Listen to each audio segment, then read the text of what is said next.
Welcome back, everybody. Clint today with Classic Firearms. We've got Kaya back with us. What's up, guys? And we're here to talk about Black Hawk Down and the top 5 guns from the movie. But before we start talking about that, just want to give you guys a heads up here and let you know that we're going to be using a lot of footage and content that is not ours, and we're not associated with any production company. That includes Columbia Pictures, Sony Pictures, and anyway, we just want to, well, take a deep dive into the guns they use in the filming of Black Hawk Down. So with that being said, Kaya, ready to hop into our number 5? Yes. Let's do it. The MP5. Absolutely. Well, if you remember in the movie Black Hawk Down, we see Chief Warrant Officer Mike Durant. That is the pilot of one of the helicopters that does go down. And, well, he puts in some work with an MP5. Now, what they're using in the movie is the MP5A3, which is very similar to this, but does have the collapsible stock. This is the HK SP5, which is pretty much identical, except it doesn't have the giggle switch, you know. But nor does it have a stock. But overall, pretty much identical gun. Awesome stuff. But go ahead. Yeah. I was just saying, like, I was watching the movie and the guy was shooting helicopters trying to save himself. What an amazing feeling, right? The squad arrives right then. The team, the two-man team arrives, yeah. Oh, man. Right, so yeah, of course we're talking about Gary Gordon and Randy Shughart, the Medal of Honor recipients for Black Hawk Down as well. They come in and rescue the pilot Mike Durant. And yes, Mike is putting in work with the MP5, but one thing they actually got kind of incorrect is the helicopter pilots at that time would actually have been given an MP5K. That one's not. There we go. So they were issued to pilots as more of a personal defense weapon, which, yeah, that checks out. But they actually kind of have a short run for what they were because they found that the 9mm cartridge was a little anemic for pretty much a bunch of drugged up dudes with AKs. So and wearing body armor and stuff like that. So they eventually kind of like phased these out for pilots. But at the end of it all, we did see a little bit of work done with the MP5 series in Black Hawk Down, again by the pilot Mike Durant, and then later the MP5A3 by Randy Shughart in the movie just before his death. By the way, spoiler alert, if you haven't seen Black Hawk Down by now. But yeah, you're going to be spoiled big time on this. That's what you got. All right. But with that being said, let's go ahead and roll into our number 4 pick. For our next pick, let's just say in its service life, this gun has acquired quite the high body count, all right? And I'm talking about the General Dynamics M134 minigun. That thing is an absolute beast, 6 barrels, putting out 7.62 NATO at 6,000 rounds per minute, a high velocity of screw you, and it is intense, all right? I mean, just 6 barrels, 6,000 rounds per minute of 7.62 NATO. And you see this thing being used very effectively on the little birds. They've got them dual mounted there, and they're coming in doing their strafes and everything and peeling off, which I thought was just incredible, especially when they talk to the beacon. You're like, hey, guys on the roof, you know, we kind of need to take care of that. And but prior to that scene, of course, there's also the scene where you see them that they're actually mounted in the doorway of the helicopters, and you see the gunner there. They rotate 90 degrees, and they see the RPG there in the torn up building, and you just absolutely. I mean, think about it, like wrecks. Even a cover, like even if you're behind cover, one of those doesn't matter. That thing like, makes just goes through anything. With the rate of fire, with how many rounds it's putting down at 7.62 NATO, all of your cover has now just become concealment, right? That's right. It's better just don't be seen. Or if you are seen, hopefully you're seen amongst a lot of your peers, which in this case you were, but you were still obliterated. Well, you know, one good thing. There's a good thing about that, though. Yeah. Painless death. Gone. Yeah, depending on where you're hit, I guess, you know. You just got like, you just sweep once and you're done. Yeah. Lights out, dude. Yeah, well, I guess it depends on how high you are, too. I mean, if you got a bunch of opioids in your system and everything else, or opiates, whatever. I don't do drugs. And, What? Yeah. No, not today. All right. But, you know, that's one of the issues that they were having, though, in the M16 and, like, the MP5, you know. These guys, if you watch any of the documentaries, are talking with Kyle Lamb, as we did with the Surefire event. You know, they were saying that they were hitting these guys, but they were so drugged up, and some of them, you know, they had whatever type of makeshift armor or whatever else they had, that you would have to hit multiple times. At least a 7.62 NATO not only were you getting hit with 7.62 NATO, but you were getting hit with like a billion rounds. So I mean, you like what you're saying. I mean, it'll be either one way or another. It's gonna be mechanical at one point. Like, Yeah. you exactly. If you get spinal shot or Oh, like yeah. your it doesn't matter hips what- or yeah. whatever, right? You're done. You're going down. So Yeah. the General Dynamics M134 minigun, 6 barrels, 6,000 rounds per minute, 7.62 NATO, coming at the high velocity of screw you. Don't forget that. Number 3. Our next pick is probably one of the most popular firearms in the United States, like, always, whatever. The M16, right? So the M16A2 that you actually see in the movie does not have a flat top. The carry handle is not removable like it is on this Colt that you see right here. It is integrated and widely used during this time period. First of all, it's kind of freaking awesome. There's nothing really all exciting about this gun, which makes it kind of cool. Carry handle gang, where you at? See you down in the comment section, right? But here's what's impressive about this gun. First of all, it's lightweight, coming in about 7 pounds, somewhere in there. You've got the 20-inch barrel of the 5.56 cartridge, which does improve its velocity a lot. As we saw when we did our entire 5.56 testing in barrel lengths, you're getting way over 3,000 feet per second, which is a nice thing because that's ultimately what makes the 5.56 so effective. Speed, yeah. On targets that aren't completely hopped up on drugs. So there's that. I mean, Multiple hits. Is a little un-PC there? Yeah, but is it real and what's true to history? Yeah, so anyway, however, it's very maneuverable, it's an easy gun to use, and it's very simple, and we all know that. And to kind of like, I'm gonna make this a hybrid, right? Because there's also the M203 grenade launcher, which we see, in the movie as well, which is undermounted on the M16, and we see. Was that the one that he took out the machine gunner, the 50 cal? Yeah, I think he had the Dushka, Yeah. Dishka on a vehicle mounted, or is a vehicle mounted Dishka, and yes, He took him out, so yeah. the first round he loaded up, he gets down here, doom, and he completely misses, Yeah. and then he's struggling to get the next one in there as they're trying to reload, and then he finally hits it, and bam, away with that. So be it, right? And then the other hybrid is because since they're so similar, there's the M16A2 carbine, the Colt 733. And the only thing that I have that's somewhat close to that is this Colt clone that you see right here. It's the GAU 5/A/A. Similar. 11.5-inch barrel is what it has, and we noticed that Gordy, this is what he was running around with. Again, you can tell by that 2-position stock that they had, integrated carry handle. He also had the aim point mounted on top with the silencer. Yep. That hit my funny bone. Anyway, not funny. But anyway, so with that integrated silencer, and he was part of the support team there in support of the sniper team that came in to rescue Mike Durant. So M16A2 / with M203 / M16A2 commando carbine. There you go, commando.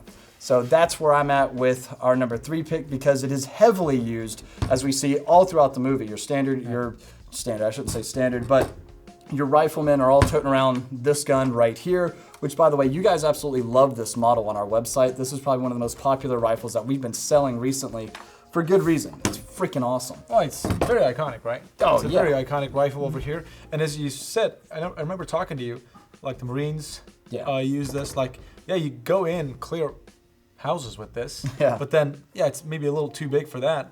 But you also have to patrol and engage targets 500-600 yards away. So it seems like a very good combination. Yeah, well, so this being like the, again, for the movie reference, A2 model, if you want to grab the A4 that's over there, that is exactly like what I'm still issued. This right here. In fact, when I had drilled this past weekend, I was carrying around this exact gun, except, the one that doesn't have a pin and weld barrel and the one that does have a third position, because for whatever reason they think a bunch of Marines that only practice once a year are somehow more eligible to carry around those types of firearms and not the civilian populace that probably trains more than them. Anyway, just my 2 cents. This is definitely the evolution in a series of the M16, of course. Quad rail, flat top. That's really about That's it. right? Nothing more. Right. So barrel profiles changed over the year as well, but we're not here really to talk about all that. So number 3, the M16A2 / commando / integrated M203. Number 2, the 249 SAW, because Well, when Tom Hardy wants you to go deaf with a machine gun, he'll make you go deaf with a machine gun, as we saw that in that scene. I get it, he's saving his buddy's life, right? And so he reaches over with his machine gun there, his light machine gun, and he just starts laying waste, and his buddy is like, if you do that again, he's like, bop, bop, bop, bop. And then he's calling his name, and, what? What? Yeah. I mean, they're loud. They'll do that, right? Now, of course, what's shown in the movie is not the 249 SAW, as we know here in the United States. It is the FN Mini Mag. You also have the FN Mag, which is ultimately the 240 everywhere else in the world. Just like the 249, everywhere else in the world is the Mini Mag. And there are some subtle features. Actually, recently we did a video with Graham who kind of goes over some of those features for the FN Mag and whatnot. There are some upgrades like Picatinny rail up top, extended charging handle, heat shield, different barrel profiles, different muzzle devices, so on and so forth like that. But it is ultimately supposed to be the 249 E1, something like that I do believe is in the movie itself, but ultimately this gun right here. Almost, because everything we're showing you today is semi-auto. And you've already got my take on that.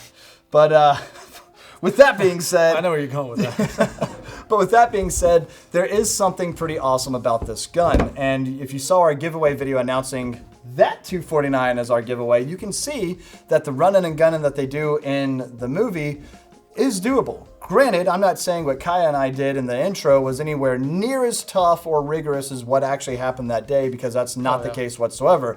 Our targets were stationary and not shooting back. So that's cool. Ultimately in a pretty safe environment, and that's ultimately how you train as well. I mean, a lot of the buddy rushes that we do in the Marines and everything, it's, hey, just like what we were doing with our communication, right? Okay, covering, moving, move, got it, covering, moving, move. And so one thing too is we found out when these guns are going off, even at the slower rate of fire of how fast my trigger finger can pull over full auto, you realize really quick that you can't always hear. You can't hear anything. And we actually had Ear Pro on, right? So that is definitely something I recommend is Ear Pro. But one thing that you do have are visual aids. The moment I knew that you were in place, I could tell that because, well, what did you start doing? You started shooting. That communicated to me that even though you said you were covering and I couldn't hear it, I saw you sending rounds, cool, I'm running up behind you now, right? And then with that, hey, I got you, cool, shooting, and then this move, shoot, communicate. That's actually a lot of fun. Take your buddy to the range and go do that, right? I wonder if we can have that show up on the screen. Oh, like what I'm talking about right now? Yeah. Yes. That'd be good. Yeah, let them see it. So yes, but of course the 249 is shown quite a bit. Again, Tom Hardy, before he was Bane and all these other roles that he's played, he was a machine gunner, right? He was a machine gunner in Mogadishu. So this was actually a pretty cool thing to see as well. I mean, just again, you're noticing the firepower that this gun does have. Even though it is that 5.56 cartridge, you're laying down a fast rate of fire. And on top of that, if you've got your belt that you're using, you've got 100 plus rounds that allow you to stay in the fight a little bit longer and keep you pretty sustained. And on top of that, switching out the mags or the drums, depending on how you have it loaded, it's actually not as time consuming as one might think, right? I mean, it's quite simply, once you go dry here, take that, dump it out. Now, of course, what they were using is the soft cases, right? So, but it attaches in a similar mechanism. Take that out, you grab your next one, boom, slip that in there. Usually the belts or the belt of ammunition is down in here. Pull the tab to release it. Up, over, make sure it's all clear, down, rack, go. Now, of course, the full auto design does not have a closed bolt. It will not shoot on a closed bolt. In other words, it doesn't do that. Right? Once you pull that back, that stays open, and you can slam the charging handle forward because it doesn't reciprocate or anything like that, right? So FN did a really good job with the semi-autos. Actually shoot pretty reliably for the most part. I know I had a couple of hiccups on mine, but too. But at the end of the day, I mean, actually the mag fed, the Surefire D60 fed pretty well. Right, that did pretty well for you, didn't it? Yeah. The magazine was no problems whatsoever for me. What about you with the belt fed? I had, I think, 2 malfunctions. Okay, that's not bad. No, and on top of that, I think that was also because, as I mentioned in the giveaway video, keep the belts oiled, a little bit of ballast you'll be solid. Because there's a few guns that are used quite a bit. Again, we've kind of talked about like the M203 already, all the AKs, right? Oh, yeah. You actually peep an M16A1 at some point, right? Yep. A G3, or maybe perhaps a 91. There's that that you see a couple of times, so all of that's pretty cool. But probably the biggest honorable mention, the RPG. Now let's go ahead and roll into our number one. The M14. What a beast. So the M14 is one of those highly argued, it's a trigger gun. Like it triggers a lot of people, right? What do you mean? I actually don't know that part. Okay, so, well, look at it this way, right? That gun up there, the FAL. FAL. Yeah. Was ultimately beat out by this gun, and we think there's a lot of politics involved for the United States. And there was just some things that a lot of people say, are you kidding me? The M14's overrated, there's this, there's that. But also, it depends on whose hands it's in. Because if it was Sergeant First Class Randy Shughart's hands, as it was, I wouldn't want to go up against him with that, right? So first of all, this man received the Medal of Honor, as did Gary Gordon, for their actions and efforts on that day in October in 1993, for going in and rescuing Mike Doran, right? These guys knew ultimately that this was probably a suicide mission to try to rescue this downed pilot, overwhelming number of enemy forces, and they're going in with an M14, their sidearms, a 1911, another honorable mention, and the M4, that are the 733, the M16A2 Commando, right?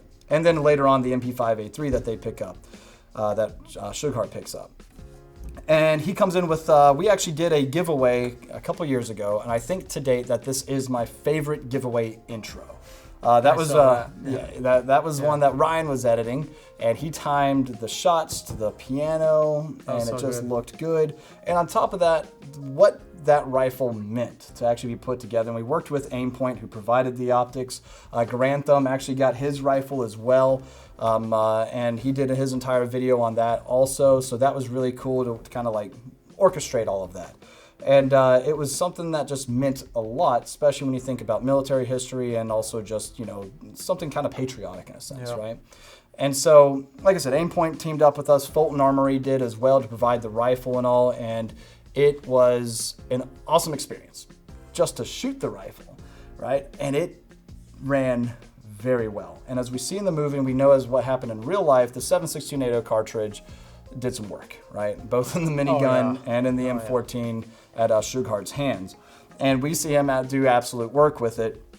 And the M14, there's no doubt about it, is a historic and, dare I say, classic firearm, and is still actually in service today. So even though it actually had a relatively short service rifle as the standard issue rifle, it is still in use today for designated marksman roles, ceremonial roles. I know that at my unit, we use the M14 for our honor guard and all. So it's still one of the longest serving rifles that we've had in U.S. history, military history. So the M14 obviously has deserved its place among the, you know, the Hall of Fame when it comes to military weaponry, right? And it's one that I think is going to continue to hold that place, right? Granted, I know a lot of people say the FAL definitely deserves to be where it's at. I mean, FN actually changed the cartridge from, I think, like 270 Remington or something to 7.62 NATO just for the United States, only for us to say, nope, right? So with all of that being said, though, I just do want to take a moment and just say, you know, we lost 19 men that day, and I think a little over 70 wounded that day, and we need to honor them and remember their sacrifice. So with that being said, too, I hope you guys enjoyed this video. Let us know what you think down in the comment section below, and let us know if there were some firearms that maybe we missed, or if maybe there's a movie that we should cover that we haven't covered just yet. I know when I was doing the Colt Commando there, I was like, I mean, there's Heat. We definitely need to do Heat because the iconic, we'll get there. We'll do that movie, all right? So again, let's remember those men from that day. Again, it was such an honor to train with Kyle Lamb out at the Surefire event.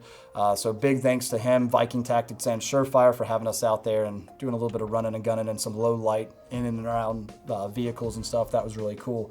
And with that, we'll leave it off there.